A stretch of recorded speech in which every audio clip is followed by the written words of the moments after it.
अस्सलाम वालेकुम व्यूअर्स, कैसे हैं आप सब। होप सो कि आप सब ठीक होंगे। आज इस वीडियो में हम सीखने वाले हैं फल्की हरूफ के बारे में। आप देख सकते हैं कि मैंने ऑलरेडी इसको रेडी कर लिया है ताकि मैं आपको बता सकूं।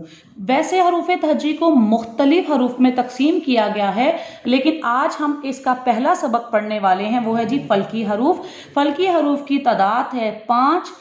अच्छा, इनको फल्की हरूफ क्यों कहा जाता है, उसकी वजह यह है कि ये ऊपर वाली लाइन में लिखा जाता है। मीन्स इनके जो सिरे होते हैं ये ऊपर वाली लाइन के साथ मस होते हैं, इस वजह से इनको फल्की हरूफ कहा जाता है। अगर आप 4 लाइंस वाली नोटबुक यूज करेंगे तो ये ऊपर वाली 3 लाइंस के साथ टच करेगा, और उसके बाद ये काफ की कशिश इसके साथ जुड़ी होगी और काफ गाफ की नीचे वाली कशिश इसके साथ अटैच होगी। आपको फल्की हरूफ की तादाद और फल्की हरूफ लिखने का तरीका बड़े अच्छे से समझ आ गया होगा। तो मैं मिलती हूँ नई वीडियो में नए टॉपिक के साथ। तब तक अपना और अपने प्यारों का ढेर सारा ख्याल रखिएगा। अल्लाह हाफिज। पाकिस्तान जिंदाबाद।